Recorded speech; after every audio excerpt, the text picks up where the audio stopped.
चलो चलो जल्दी चलो, दौड़ के आओ, सत्संग का समय हो गया। सब लोग सामने आके बैठो। एक एक वचन वाणी को बड़ी सावधानी के साथ सुनो। सत्संग हमेशा आमने सामने रूबरू फेस टू फेस बैठ कर सुनना चाहिए, क्योंकि सत्संग बच्चों का असर प्रभाव सीधे मन पे पड़ता, तब ये मन अपने गुनाहों को कबूल करता। मैंने कितना अच्छा किया, कितना बुरा किया, कितना पाप किया, कितना पुण्य किया, कितना शुभ किया, कितना अशुभ किया। वैसे शैतान मन किसी से मानने वाला नहीं है। इसने बड़े बड़े ऋषि मुनियों को, योगियों को, महर्षियों को, ब्रह्मचारियों को धराशायी कर दिया। ऐसा शैतान मन हमारे सबके मनुष्य मंदिर में रह रहा है। न हमने अपने आप तक इसको निकाल पाया है, न इस पर कंट्रोल नियंत्रण ही कर पाया। और ये मन जब जैसा चाहता है आपके शरीर को साथ में लेकर, अगर इसकी काम की इच्छा हुई तो काम की इच्छा में को पूरी करा लिया, अगर क्रोध की इच्छा हुई तो क्रोध की इच्छा को पूरी करा लिया, लोभ मोह अहंकार की इच्छा हुई तो लोभ मोह अहंकार को पूरा करा लिया। और तुम इसका कुछ नहीं कर सकते। तुम्हारे अंदर बैठा है मन शरीर, और आप इसका कुछ कर नहीं सकते। ये असली दुश्मन है। तुम कहते हो पड़ोसी नहीं ठीक, ये नहीं वो खराब, वो दुश्मन कुछ कोई नहीं। ये तुम्हारा मन ही दुश्मन है, जो तुम्हें हमेशा बुरे कर्मों की सलाह, भोगों की सलाह देता रहता है और भोगों की तरफ दौड़ाता रहता है। फिर जब उन भोग कर्मों को करोगे, उसकी की सजा दिलाने के लिए 484 लाख नरक की योनियों में बार बार जन्म मरण का कारण बनाते रहते। जन्म मरण, इससे तो कभी छुटकारा नहीं मिलेगा जब तक इन कर्मों को विराम देने वाला, रोकने वाला कोई संत सद्गुरु नहीं आएगा। तब तक आपको इस मतलब यानी कर्मों के जाल से कोई छुटकारा नहीं दिला सकता। यहाँ जो भी आए इन्हीं काल माया के बनाए कर्मों के जाल में सब फंस के रह गए। किसी ने निकलने का रास्ता नहीं बताया। न सतयुग त्रेता द्वापर में न ऋषि मुनियों ने बताया, न योगियों महात्माओं ब्रह्मचारियों ने बताया, न अवतारी शक्तियों ने बताया, न किसी ज्ञानी विज्ञानी ने बताया। जीवात्मा जगह परमात्मा से मिले, यह मानव जीवन का असली काम है। इसीलिए परमात्मा ने अब की बार हमें आपको ये मनुष्य मंदिर दिया है कि जाओ इस मनुष्य शरीर में जब जीवात्मा को अवसर मिलेगा और जीवात्मा के जानकार कोई संत महात्मा फकीर मिल जाएंगे और वो तुमको नाम का आधार पकड़ा देंगे, नाम युक्ति दे देंगे। और जब तुम आत्मा के घाट पर बैठकर सुबह शाम 1 घंटा आत्मा के नाम की कमाई करोगे तो आत्मा जगेगी। इसका दिव्य आंख का नाक खुल जाएगा और जैसे आंख का नाक खुली ये ऊपर की तरफ चलने लगे, ऊपर की तरफ देखने लगे। इसको अपने घर का होशो हवास हो जाएगा।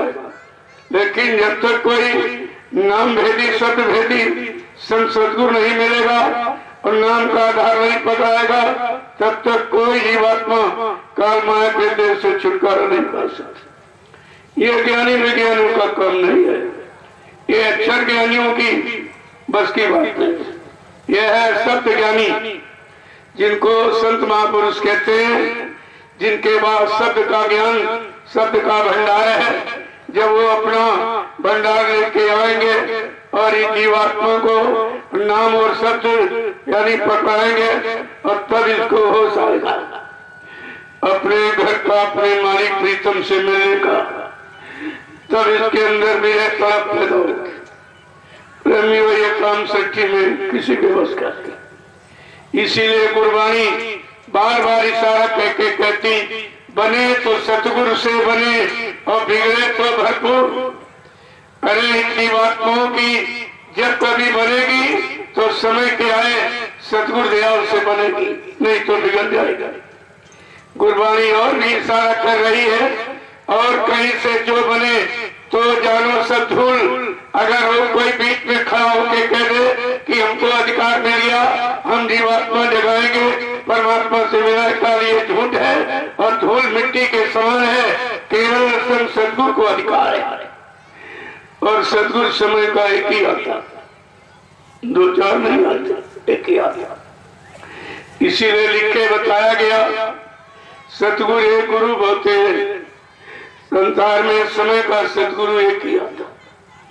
गुरु तो बहुत आए, आपके शरीर के साथ में कितने गुरु जोड़े गए। प्रथम गुरु पिता और माता जो है रक्त बीज के दाता, दूसर गुरु भई वो दाई जो गर्भवास की मैल छुड़ाई, तीसर गुरु नाम जो धारा ले ले नाम जो गाँव पुकारा, चौथा गुरु जो शिक्षा दीना तब संसारी मारक छीना, पांचवा गुरु जो दीक्षा दीना राम नाम का सुमरन कीना, छठवां गुरु भरम सत्तारा ओंकार से नाता जोड़ा, लेकिन सतवां सदगुरु और शब्द रखाया और जहाँ का जीव तहाँ पहुँचाया। प्रेमी वजह सदगुरु का काम और समय का एक ही आता। समय क्या है, सतगुरु दयाल को आपने न जाना, न माना, न पहचाना, तुम्हारी समझ में कुछ नहीं आया कि गुरु किस काम के लिए आता है और सतगुरु किस काम के लिए आता है। ये दोनों का अंतर है। दोनों को काम देख के भेजा जाता है। वो सतगुरु नामी महाप्रभु जितना काम जिसको देख के भेजेगा वो मृत्यु लोक में उतना ही काम करेगा, उसके आगे नहीं करेगा। ये अधिकार सबको अलग अलग, तुम्हारी समझ में कुछ नहीं आएगा।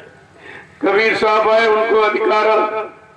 इसके बाद चरणदास जी आए, नाबाती आए, पलटू आए, रमदास जी आए, सबको काम देके भेजा गया, लेकिन सबने जीवों को जगाने का ही काम किया। ले जाने का काम तो किसी किसी जो जिसने अपने आप को आत्म समर्पित कर दिया गुरु का हो गया तो वो तो किसी किसी को ले गए। बाकी इस तरह का अभियान किसी ने सच्ची में चलाया नहीं है, जैसे बाबा जय गुरुदेव जी महाराज का, जिन्होंने ऐलान कर दिया कि मैं तुम सब जीवात्माओं को तुम्हारे घर पहुंचाने के लिए आया हूँ। आपको परिचय दिया है कि हम आए वही देश से जहाँ तुम्हारा धाम, तुम सबको घर पहुंचाना एक हमारा काम। का मेरा एक ही काम इस मृत्यु मंडल पर आने का है कि जीवात्मा को जगाऊंगा और इसके घर पहुंचाऊंगा। रात पात धन दौलत मान सम्मान अधिकार ये काल का सामान है, ये दिलाने का वादा नहीं है। लेकिन ये कहा तुम्हें भूखा सोने नहीं देंगे, नंगा रहने नहीं देंगे, तुम्हारा कोई काम पारिवारिक सामाजिक रुकेगा नहीं। मैं एन टाइम पर कहीं से पूरा कराऊं, लेकिन तुम भजन करते रहना। आपको एक काम दिया गया था, मैं तुम्हारी सारी मनोकामनाएं पूरी कर दूंगा, लेकिन बच्चा तुम भजन करने लगो। तुमने वो भी छोड़ दिया। एक काम दिया वो भी तुम्हारे बस का लिया, और कहते ये मिल जाए वो मिल जाए, ये मिल जाए वो मिल जाए। अरे बिना कर्म किए कोई मिल जाएगा और दे दिया जाएगा तो रख नहीं पाओगे तुम। जो मेहनत परिश्रम त्याग करके कोई चीज मिलती है उसकी संभाल की जाती है। जो ऐसे फ्री फंड में मिल जाती कोई संभाल नहीं। आपको ऐसे ही तो नामदान दिया गया, न घर गृहस्थी छुड़ाई गई, न परिवार से अलग किया गया, न खेती दुकान दफ्तर बिजली व्यापार मजदूरी तुम्हारी बंद कराई गई, न कोई जात पात बिगाड़ी गई। यानी घर बैठे बिना किसी प्रयास बिना किसी सत्कर्म के और तुमको नामदान दे दिया। इसीलिए तुम नहीं सोच पाए क्योंकि तुम्हारा परिश्रम मेहनत नहीं थी। ये तो फोकट का माल मिला था, गिरा दिया आपने। नहीं आपकी समझ में आया कि नामदान का मतलब क्या। ये नामदान न ऋषियों मुनियों को अधिकार है, न योगियों ब्रह्मचारियों का अधिकार। जिनको भगवान कहते हो, त्रेता के राम द्वापर के कृष्ण, उनको भी नामदान देने का अधिकार नहीं था। वो तो समाज के शुद्धिकरण के लिए आए थे, समाज में धर्म की स्थापना, सबको समझाना बुझाना। नहीं मानो तो दुष्संगार कर दिया। दो काम के लिए आए थे, धर्म की स्थापना, दुष्टों का संहार, और काम करके चले गए। लेकिन जीवात्मा जगह परमात्मा से मिले और जो पाप कर्म आपने किए उनकी माफी मिल जाए, ये अधिकार किसी को नहीं। ये केवल संत सदगुरु को है, जो नाम जगा के ले आएगा, नाम का आधार पकड़ाएगा, उसको पूरा अधिकार है तुम्हारे अनंत जन्मों के पापों को वो क्षय कर सकता है। ये सामर्थ्य है और लिख के आपको बताया गया, संत दरस जिन पातक करई, संतों के दर्शन मात्र से पापों का क्षय हो जाता। जो काम रुपए पैसे धन दौलत सामान दे के आप किसी से नहीं करवा सकते, वो महापुरुष अपने दया की दृष्टि डालकर ही तुम्हारे अनंत जन्मों को पापों को क्षय कर रहा था। और आपने उन्हीं को नहीं समझा, न जाना न माना न पहचाना, और फिर उसी काल की नगरी में चले गए हो जहाँ से आपको तब जुलाई 1952 से 2012 तक सत्संग सुना कर और सेवा में लगा कर, सुमरन ध्यान भजन कराकर तुमको निकाल के खड़ा किया था। और फिर तुम वही चली, फिर उसी काल की नगरी में। क्या ये काम अब तुम्हारा कोई कर सकता है? ये किसी के बस की बात है? अरे जो काल की नगरी में खुद ही फंसा पड़ा है, वो तुम्हें क्या निकालेगा? देखो ये सब जानकारी आपको रखनी चाहिए थी प्रेमियों। इसी जानकारी का नाम है सत्य संग। सत्य माने ईश्वर और संग माने साक्षात्कार।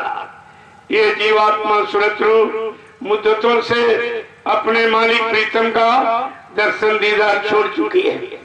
अब इसे कौन जगाएगा, कौन ले जाएगा, कौन पहुंचाएगा, कौन दर्शन दीदार कराएगा? उस मिलाने वाले को कहते हैं संत सदगुरु, और मिलाने वाले युक्ति का नाम सत्संग। आपको दोनों चीजें समय से मिली, सत्संग भी मिला और सदगुरु भी मिला। न सत्संग जाना न सदगुरु पहचाना, तुमने तो कोई काम ही नहीं किया, तो फिर ये काम करेगा कौन? आप कैसे हो? इसलिए आपको इस पर विचार करना चाहिए। प्रेमी है, ये दीपावली का महान धार्मिक पर्व है। हिंदुस्तान में हिंदुत्व की याद दिलाने वाला कि हिंदू किसे कहते हैं, हिंदू किसे कहते हैं, उसकी महिमा गौरव गरिमा की याद दिलाने वाला ये पर्व है। और इस पर्व को आज तक अभी नहीं समझ पाया। केवल रोटी पूरी सब्जी की, इसके अलावा कुछ जानते हो? अरे शारीरिक भोजन का ये पर्व नहीं, शरीर का भोजन तो रोज ही करते हो। ये आध्यात्मिक भोजन, आत्मा की खुराक कैसे मिलेगी? आत्मा क्या खाती क्या पीती, उसका भोजन पानी क्या है, और भोजन पानी ये देगा कौन, किसके पास है? इसकी जानकारी के लिए ये पर्व रखा गया था। तो वहां 3 आहार है आपके, सत्वगुणी, तमोगुणी, रजोगुणी। ये 3 आहारों को जो जान ले उसका सच्चा त्योहार होता। तमोगुणी आहार करोगे तो मार का हिंसा में चले जाओगे, मन खराब हो जाएगा। रजोगुणी आहार करोगे भोगी हो जाओगे, भोग वासना सताएगी, शरीर कमजोर हो जाए, जल्दी खत्म हो जाएगा। अगर संत महापुरुषों का सतोगुणी आहार जो मानव शरीर के लिए बनाया गया, सीजनल अनाज, सीजनल दालें, सीजनल सब्जियां, फल फूल मेवे, दूध मक्खन मलाई घी, इसको कहते हैं शुद्ध शाकाहार, सात्विक आहार और मतलब इंसानी खुराक और मानवीय भोजन इसी को कहते हैं। तुमने आज तक अपना भोजन ही नहीं सोच पाया। अरे पशु पक्षी भी भोजन जानता। ये तुम्हारे दरवाजे पर बंधने वाले पशु, जिसको गाय बकरी भैंस कहते हो, अगर इनको आप 4-5 रोज चारा न दो, को नहीं मैं इनको मांस खिलाऊंगा, ये जानवर खाएगा मांस? ये जानवर है बिना पढ़ा लिखा, कुछ नहीं जानता, लेकिन मांस नहीं खा सकता। अगर इसको 1 सप्ताह प्यासा रखो, को इसको पानी नहीं शराब पिलाएंगे, ये जानवर है, जान दे सकता लेकिन शराब नहीं पिएगा। और तुम कहां चले गए? तुम्हारा तो पशु पक्षियों से भी नीचे चले गए। इतनी पढ़ाई, इतने धर्मशास्त्र, इतना पूजा पाठ सिखाया, मंदिर मस्जिद, गंगा जमुना, ये तीर्थ व्रत, कितनी बड़ी व्यवस्था थी कि मानव अपने मानवीय विचारधारा में बना रहे, मानवीय आहार में बना रहे, मानवीय सत्कर्म में बना रहे, तो इसको सामाजिक पारिवारिक कोई कष्ट नहीं होगा। और आपने कुछ नहीं किया, किसी की बात तुमने मानी नहीं, सब मनमानी। जो जिसकी इच्छा में आया खा रहा है, कर रहा है, सोच रहा है। जब तुम अपनी इच्छा के मालिक हो तो वो मालिक क्या तुम्हारी इच्छा के अनुसार चलेगा? वो विधान तो उसका बना, तुम्हारा है कोई विधान नहीं। ईश्वरी विधान जो बना है उसके अनुसार अगर आप नहीं चलोगे तो राजा हो चाहे प्रजा, धनी मानी गरीब, पढ़ा लिखा अनपढ़, हिंदू मुसलमान सिख ईसाई कोई भी हो, सजा पाने का अधिकारी बनेगा। ये आपको समझदारी रखनी चाहिए थी, लेकिन तुम्हारे पास कोई समझदारी नहीं। ये दिवाली खुशी का पर्व है। वैसे तो एक परिवार की खुशी है, राजा दशरथ की। उनका बेटा राम 14 वर्ष जंगल का वनवास करके सुरक्षित घर आया, तो माँ बाप को खुशी हुई कि मेरा बेटा 14 वर्ष के बाद सुरक्षित लौट आया, कोई घटना नहीं, कोई किसी तरह का कुछ नहीं। तो उनकी खुशहाली थी, उन्होंने घी के चिराग जलाए थे। लेकिन सारे हिंदुस्तान की ये खुशहाली कैसे बन गई? एक परिवार की खुशहाली सारे देश की खुशहाली में परिवर्तित कैसे हो गई? और समय त्रेता का था, त्रेता के बाद द्वापर निकल गया, 5,500 कलयुग के निकल गए, और ये त्योहार बराबर चला। न किसी ने इसको मिटा पाया है, न घटा पाया है, और किसी ज्ञानी विज्ञानी वैज्ञानिक ने कोई त्योहार बनाया नहीं अभी। जब तुम कह रहे हो विज्ञान बड़ा, विज्ञान बड़ा, विज्ञान बड़ा, मैंने कहा विज्ञान बड़ा कि भगवान बड़ा? अरे भाई, विज्ञान को किसने बनाया? कहा विज्ञान को इंसान ने बनाया, और इंसान को किसने बनाया? भगवान ने बनाया। अगर भगवान इंसान न बनाता तो विज्ञान कहां से आ जाता? बात ही नहीं समझ पाती। विज्ञान विज्ञान विज्ञान चिल्ला रहे, भगवान को भूल गए। जिसकी सारी महिमा, जिसकी सारी व्यवस्था, जिसकी सारी सृष्टि है, जो सृष्टि का मालिक है, जब उसी को भूल जाओगे तो उसकी सृष्टि में परेशान हो जाओगे। यही है भुलाने का कारण।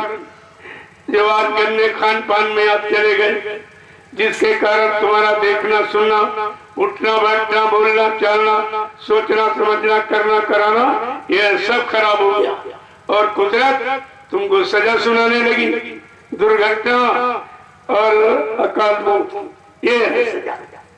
ये दुर्घटनाएं क्यों हो रही? तुमने जो परमात्मा खुदा के बनाए, जीवों को मारा, किसी की टांग काटी, किसी की गर्दन काट दी, किसी का पेट फाड़ दिया, तो जो आपने किया है वही सजा कुदरत आपको दुर्घटना के माध्यम से दे रही है।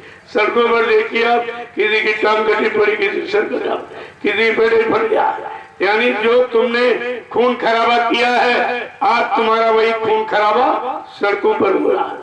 बड़ा गलत हो रहा। अरे जो तुम गलत करके आए हो वो भूल गए हो, वो तुमको याद नहीं? तुमने हजारों जीवों को मारा काटा और तुम्हारा एक ही बार हो रहा है। उसी में कह रहे हो बड़ा गलत हो रहा। बड़ा तुम सही हो गलत जानते ही कहाँ हो? तुम्हारे बस की वो बात कहाँ है कि मैं क्या करके आया हूँ और उसी उन्हीं कर्मों की ये हमें सजा मिल रही है। तुम भूल गए, लेकिन वो नहीं भूलता। वो 24 घंटे तुम्हारी अच्छे बुरे पाप कर्मों की सारी घटनाओं को नोट करता रहता, सब नोट करता रहता। बाबा जी ने एक इशारा किया था कि बच्चा तुम्हारे पीछे कुदरत ने कैमरा लगा दिया, वो तुम्हारे 24 घंटे की सारी घटनाएं नोट कर रहा। अरे जब घटना नोट करेगा और मतलब फाइल बनेगी तभी तो जजमेंट होगा। क्या बिना फाइल के जजमेंट हो जाएगा?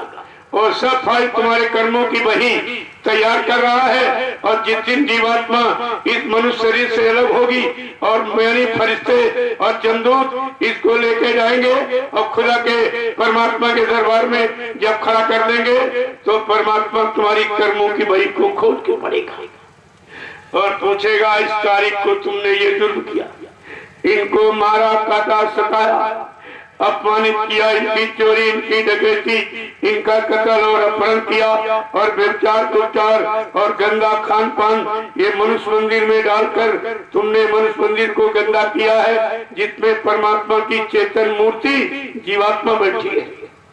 यह सब आपका हिसाब तुम्हें सोचते सब ऐसे ही है। ऐसा कुछ नहीं।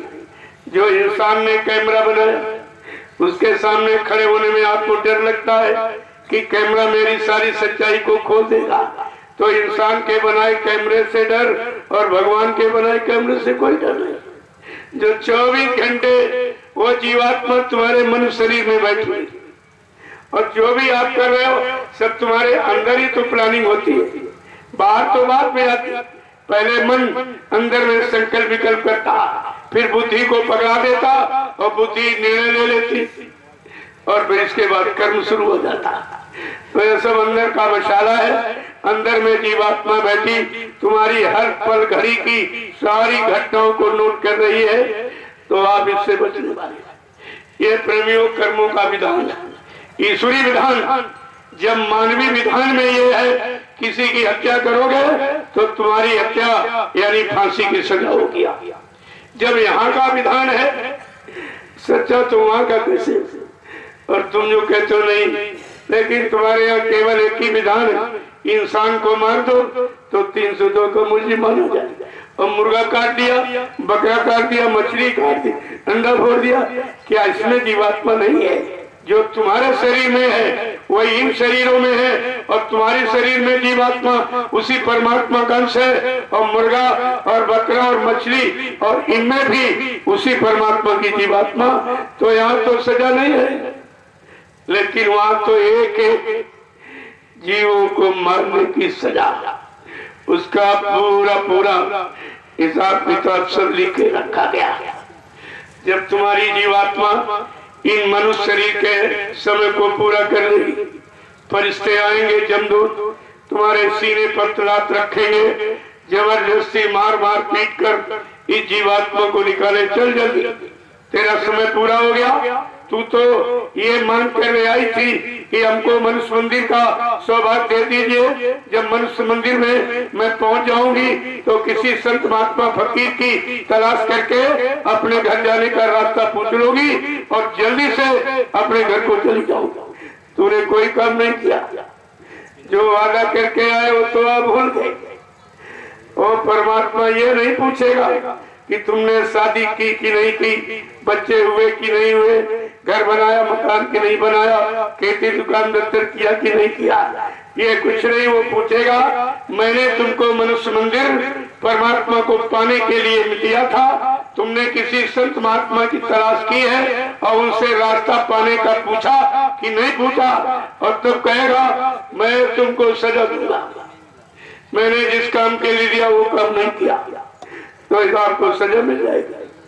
वो तो सजा ऐसी है अब आपको दिखाई तो देती नहीं, क्योंकि वो जीवात्मा जिसकी जीवात्मा का दिव्य आंख, जिसको शिव नेत्र ज्ञान चक्षु और थर्ड आई, तीसरा नेत्र कहते हैं, वो जिसका खुल जाता है उससे भूत भविष्य वर्तमान सब दिखाई देता, मृत्यु लोक तक और सब जमदूतों और उधर वो सजा जो हो रही वो सब यही से बैठ के देखते हैं। तभी तो आपको समझाते हैं कि मानव जीवन बार बार नहीं मिलेगा, एक बार मिला है, अरे अच्छे काम कर लो। तुम यानी 4,84,00,000 योनियों में जो तुम गए हो, 83,99,999 योनियां तुमने भोगों में बिताई, कितने लाखों बच्चे पैदा किए, तुम कभी उनके माँ बाप बने, वो तुम्हारे माँ बाप बने, ये तो सिलसिला बड़ा पुराना है। अब मानव योनि आपको मिली है तो अपना काम कर दीजिए।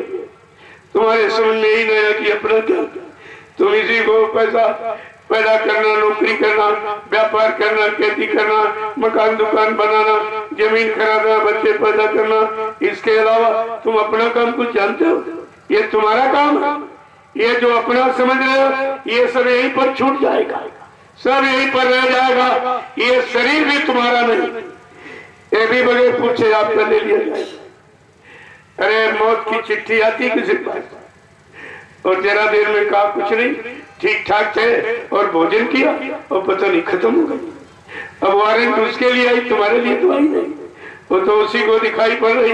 कहा चल चल समय पूरा हुआ, चलो।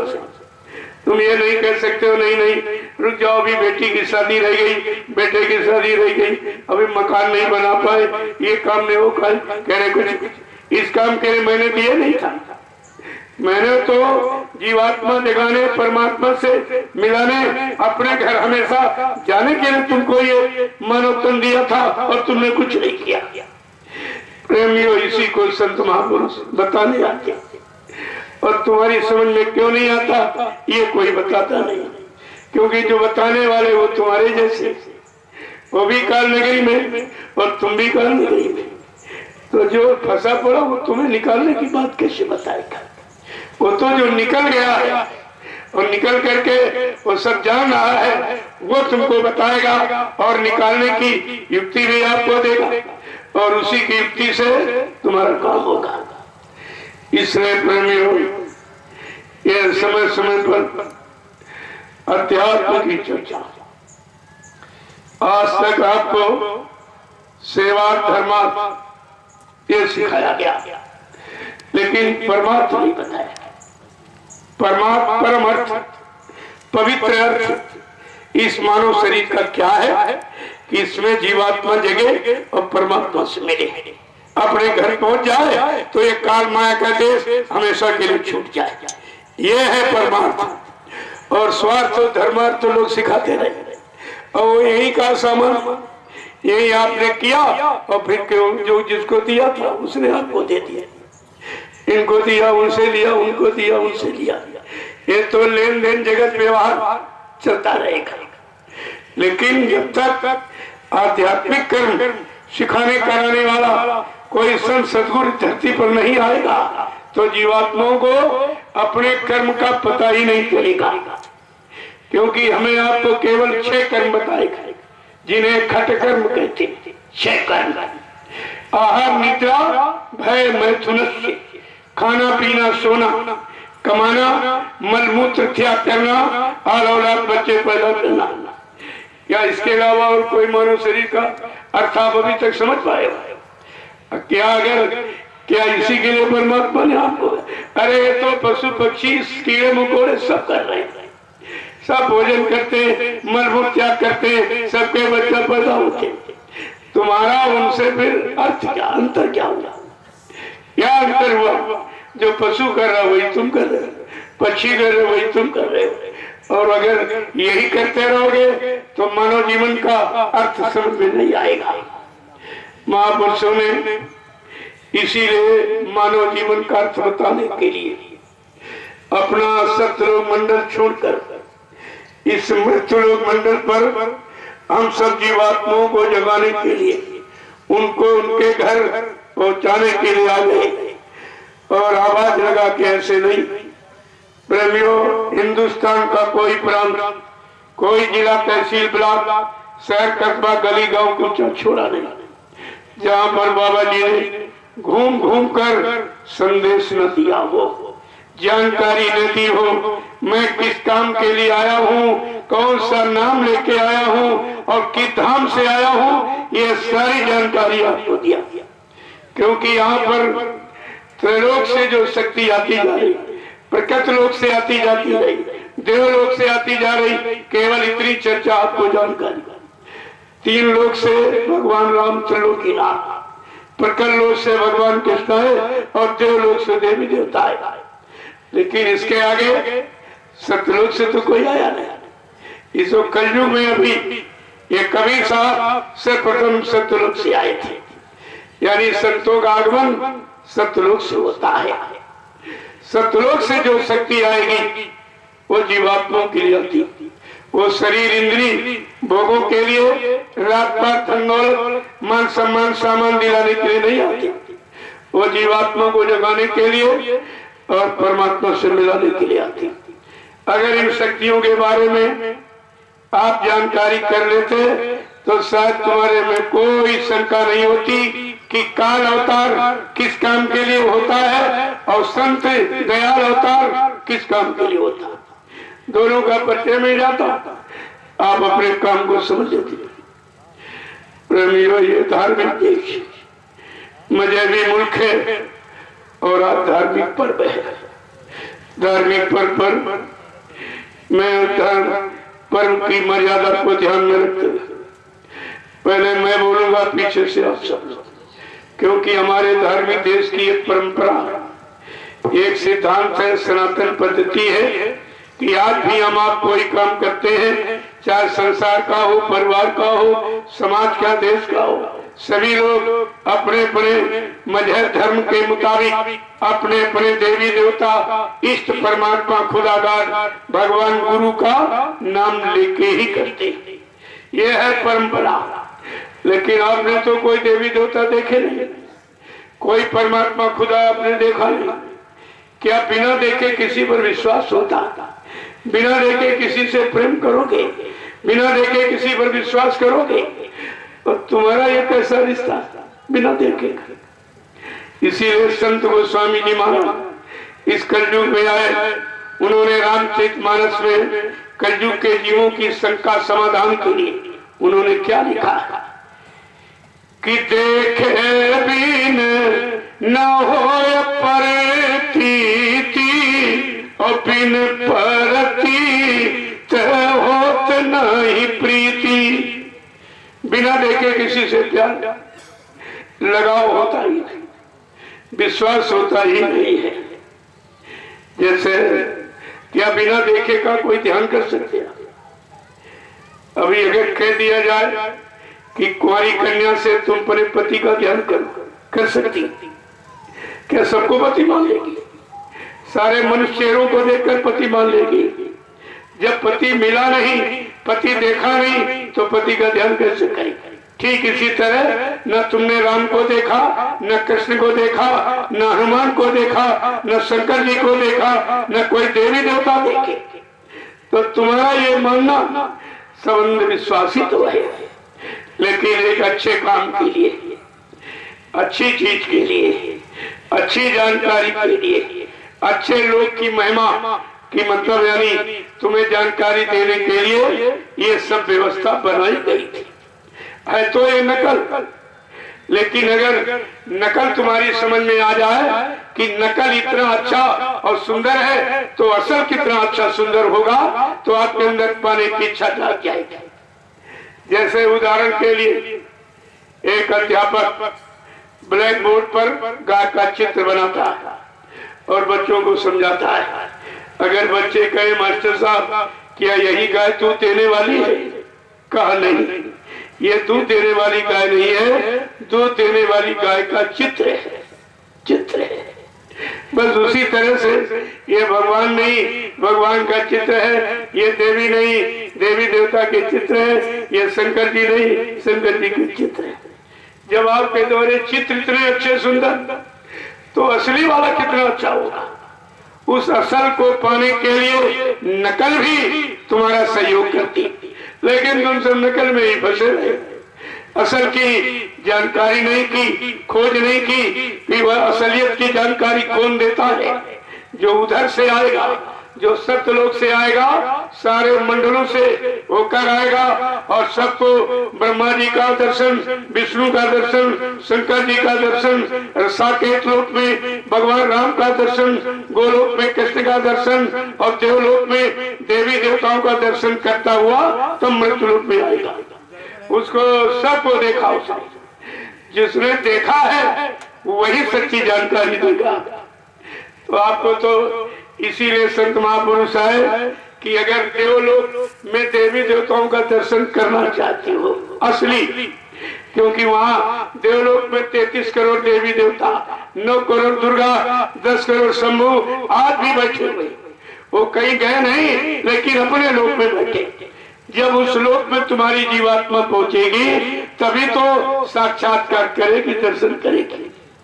इसीलिए आपको नामदान दिया गया कि जल्दी से नाम की कमाई आत्मा के घाट पर बैठकर कर लो और जीवात्मा जाग जाएगी, इसका आंख कान नाक खुल जाएगा, ये अपने घर की तरफ चलने लगेगी। सर्वप्रथम जीवात्मा यहाँ पर बैठी है, दोनों आंखों के मध्य यहाँ बैठी है। यहाँ से इस नाका को छोड़कर और इस काल माया के देश को से भी निकलकर ये देवलोक पहुंचेगी। इसी मृत्युलोक के ऊपर देवलोक जहाँ देवी देवता बैठे हुए, वहां पहुंचेगी, पूरा दर्शन करेगी, तब असलियत की पता चलेगी, असली देवी कैसे और देवता कैसे किस शकल की। इसके बाद ये आगे बढ़ेगी, ब्रह्मलोक में ब्रह्मा जी का दर्शन करेगी, विष्णुलोक में विष्णु का दर्शन करेगी, शिवलोक में शिव का दर्शन करेगी, साकेत लोक में भगवान राम का दर्शन करेगी और गोलोक पहुंचेगी जब कृष्ण भगवान का दर्शन करेगी। इसी तरह काल महाकाल इन सब का दर्शन करती हुई अपने घर सत्यलोक पहुंच जाएगी, तब सच्चा अनुभव होता है।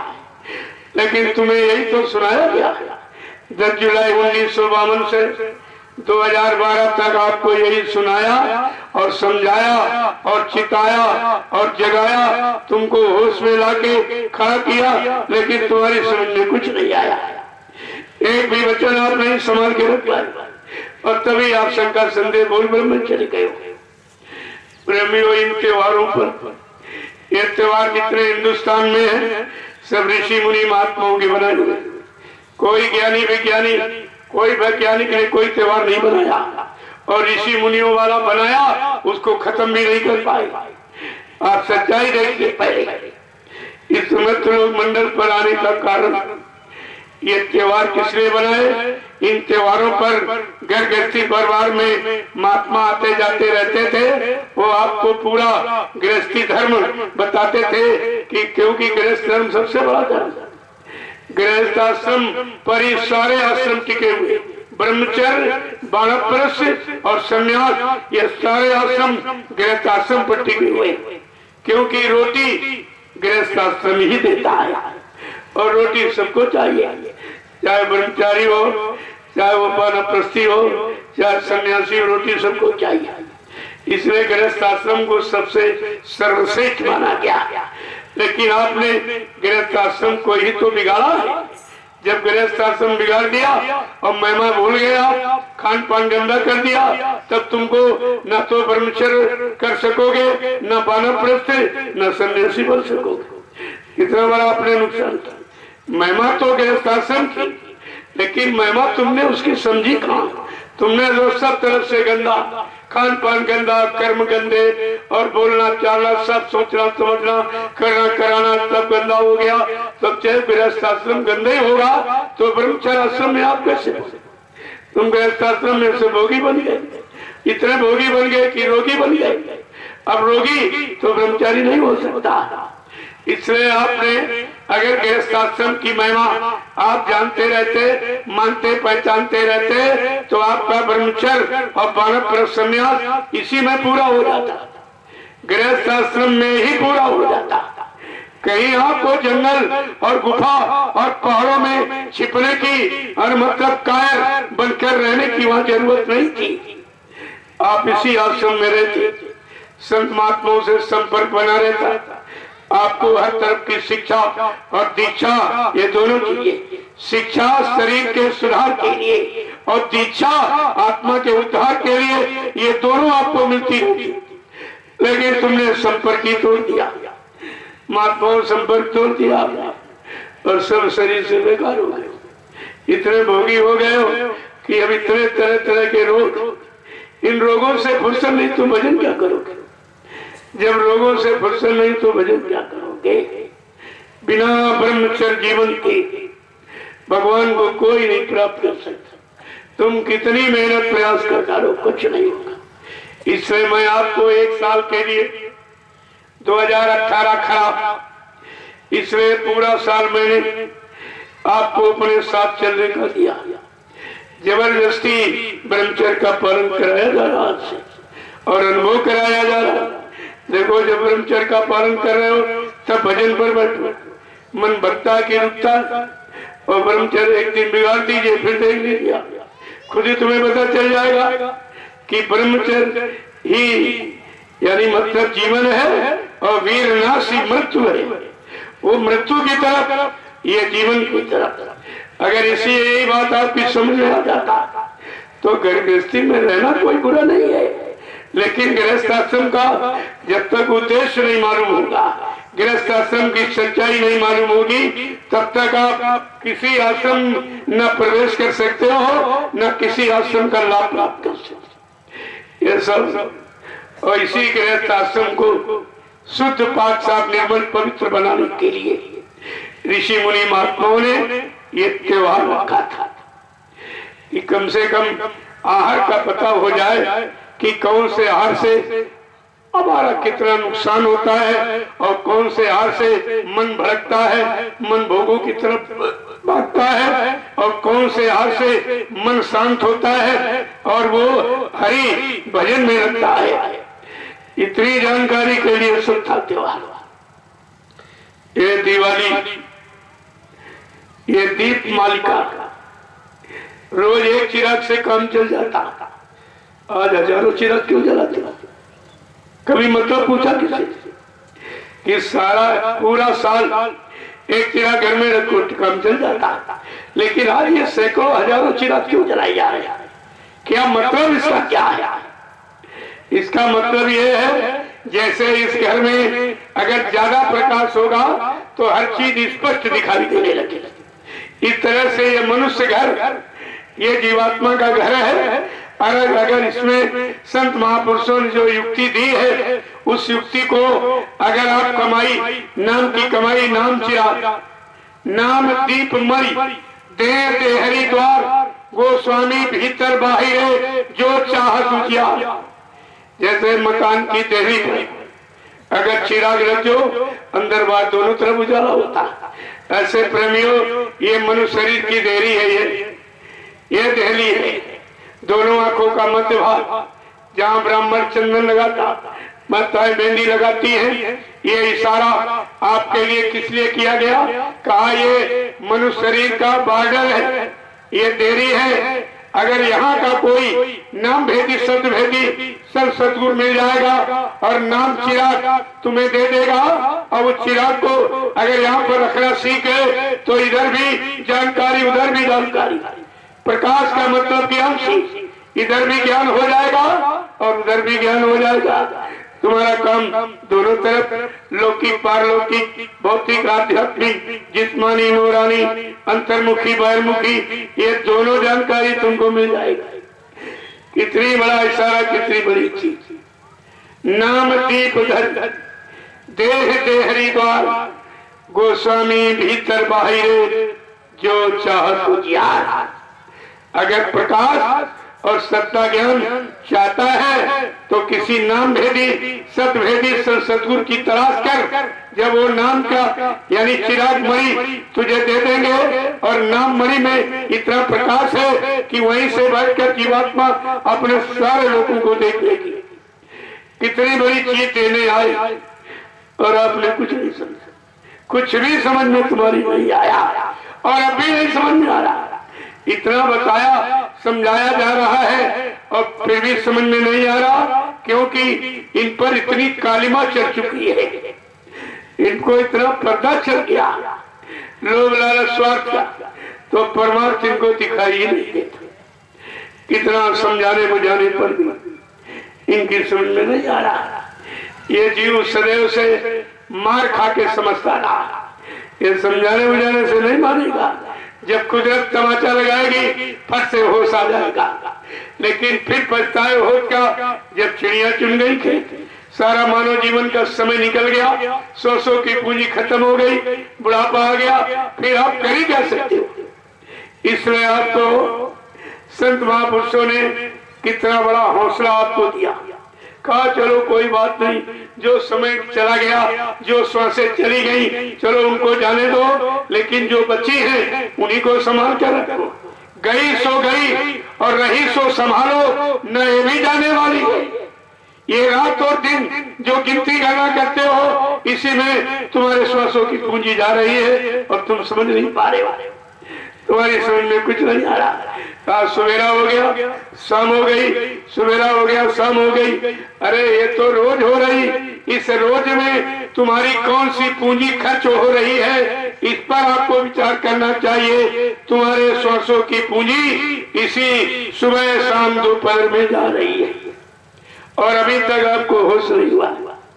इतना समझाने बुझाने पर भी इसका मतलब है कितना लंबा समय तुम्हारा काल की नगरी में फंसते फंसते भोगों में, यानी फंसते फंसते रहते भोगों का भुगतान करते करते। क्योंकि जब जवानी रहती तब तुम अकड़ के कहते हो कि क्या कहते हम भोग भोगने आए हैं, बड़ा गर्व से कहता है हम धरती पर भोग भोगने आए हैं। और जब बुढ़ापा आया तब कहता भोगों ने हमको भुगत दिया, भोगों ने हमको भुगत दिया। अगर जवानी में जान जाता, संत महापुरुषों की वाणी को पहचान लेते, अपने जीवन में उतारते, तो आज ये रोने की स्थिति नहीं आती तुम्हारी। इसीलिए महापुरुष सब तरफ का संदेश देते, लौकिक परलौकिक, भौतिक आध्यात्मिक, नूरानी जिस्मानी, अंतर्मुखी बहिर्मुखी, ये दोनों तरफ का संदेश आपको देते कि इधर भी जब तक तुम्हारा मनुष्य शरीर है, नेक भले अच्छे काम कर लो और यहाँ कोई गंदगी न हो और शरीर आपका निरोग रहेगा, तो शरीर की कोई सजा आपको नहीं मिलेगी। और धीरज से संत महापुरुषों से संपर्क करके और नाम की युक्ति ले लो और नाम की कमाई करके इसी मन शरीर में तुम्हारी जीवात्मा बैठी है और उसका भी काम हो जाएगा, शरीर का भी काम, जीवात्मा की काम, जो दोनों काम बनने की बात कर रहा है, तुम्हारी समझ में एक भी बात नहीं आ रही। इसलिए प्रेमियों, ये त्योहार आहार की जानकारी देने के लिए कि मानव को कौन सा आहार, कौन सा भोजन किस तरफ ले जाएगा, कैसी सद्बुद्धि, सद्ज्ञान, सत्कर्म की भावना पैदा करेगा। इसलिए महात्माओं ने त्योहार बनाए, लेकिन संत महापुरुषों से आपने अपना संपर्क तोड़ दिया। जब संपर्क तोड़ दिया तो जो जानकारी थी वो छूट गई, अब सब उसी खाने पीने में जुट गए। अरे भोजन तो रोज ही करते हो, इन त्योहारों से इस भोजन का मतलब नहीं था।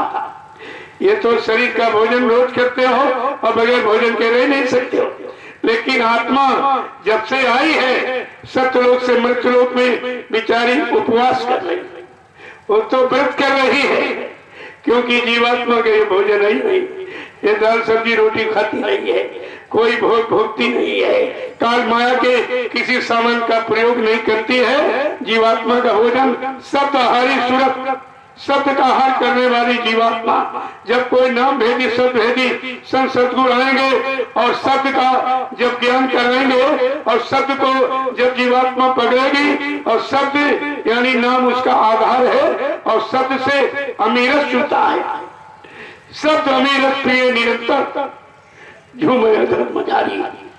जब वो शब्द का ज्ञान कराने वाले संत महापुरुष मिल जाएंगे, जीवात्मा को अपना आधार शब्द मिल जाएगा और जिससे अमृत छूता है वो उसका भोजन। जब भोजन मिल जाएगा बलवती हो जाएगी, अपने घर की तरफ चलने की शक्ति ताकत पैदा हो जाएगी। प्रेमियों, कितना बड़ा लाभ देने के लिए इस सृष्टि में संत सद्गुरु आए और आपने उनको बिल्कुल नहीं पहचाना, कोई भी जानकारी, जबकि समझाने, बताने और चिताने में कोई कसर नहीं रखी। इतना समय सृष्टि में जीवों को जगाने का किसी ने दिया ही नहीं जितना बाबा देवदास जी महाराज।